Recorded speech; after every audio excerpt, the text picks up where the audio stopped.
Since the Kremlin began its unprovoked invasion of Ukraine, many businesses are leaving Russia in protest. Companies like McDonald's, Starbucks, Intel, and Apple, an estimated 300 companies have withdrawn or significantly reduced their operations.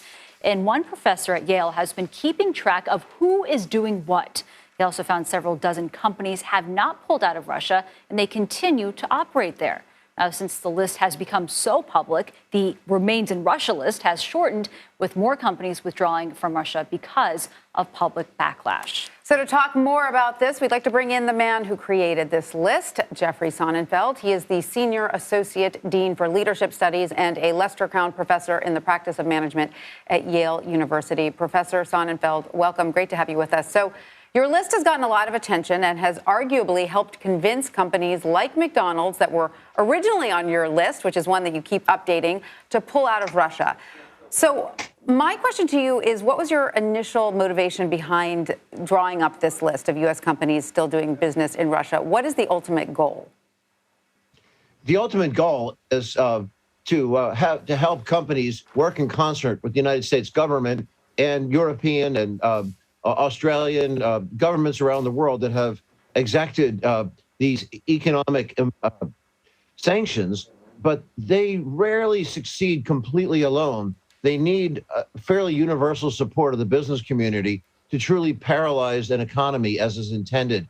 That's what worked especially well in the late 80s with South Africa. It wasn't just that there were great economic sanctions, great unless you're a South African, great economic sanctions that a Republican Senate passed, by the way, overruling a veto from President Reagan. Actually, Senator Mitch McConnell helped lead the drive to overrule Reagan back then.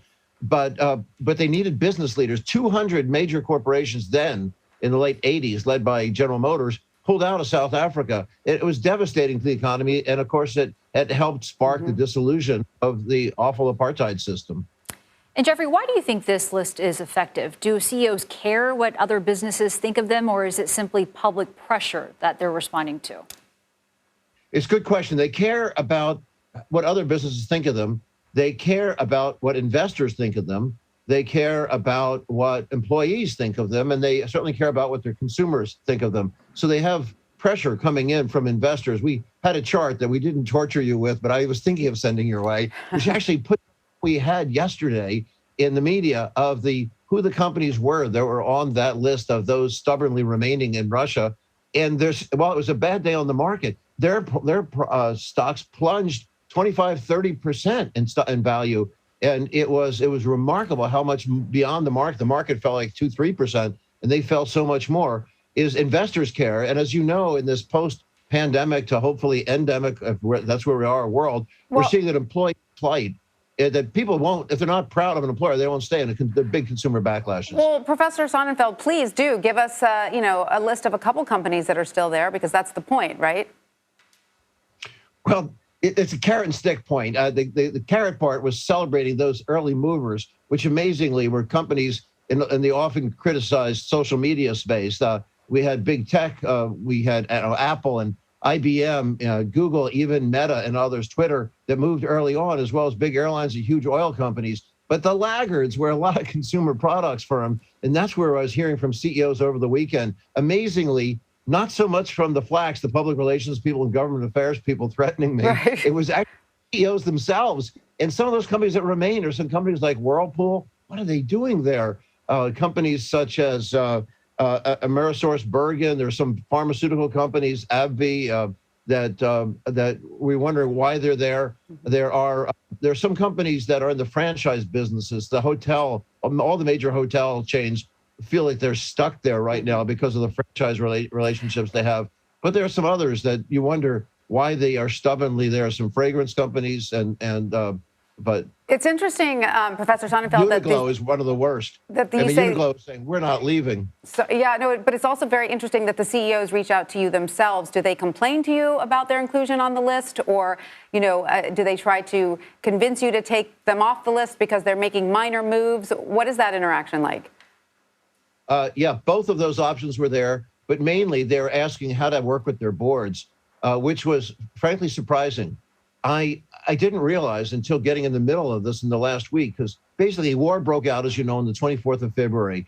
Quickly, a couple of companies, some BP and Shell and Exxon stood out in front of the pack, and then some of these big tech companies like Michael Dell and things, IBM and Apple. But then after about a dozen of them, it was quiet. And then it snowballed. And I thought, let's chronicle who's doing the real thing versus these PR messagings that are creating a lot of confusion as to what's real and what's not. So we thought, let's unwrap that. And I'm not an accountant, I'm not an economist, but geez, what's real and having impact on the economy, and do an objective third-party list. The CEOs were frustrated that their boards were often caught in a 1990s mind warp where we thought, well, we're going to try to find the middle ground here. There's no middle ground. We have a bloodthirsty tyrant, a genuine villain, and innocent civilian unarmed victims. There's no middle ground. There's no black and white. It's all black and white. There's no gray. And it was hard for a lot of boards to wrap their heads around the fact that they couldn't find a way of some cosmetic placating, some little appeasements, and going on with business as usual. No business as usual. Or else they wanted humanitarian concern for the general Russian citizenry. That's not the point of these sanctions. The point of these sanctions is to hurt the Russian economy, as Gandhi paralyzed, of course, the Indian economy. And as we saw Nicolae Ceausescu in Romania forced to step down, and Erich Honecker in East Germany, it's when the tyrant is no longer a successful totalitarian. But anyhow, I don't want to give you an academic lecture. You can see the books behind me. They're real. That's why we love having professors on the show. Always lots to talk about. That's right. Professor Jeffrey Sonnenfeld, thank you so much for joining us. We appreciate it. Thanks for thinking of me. Bye-bye.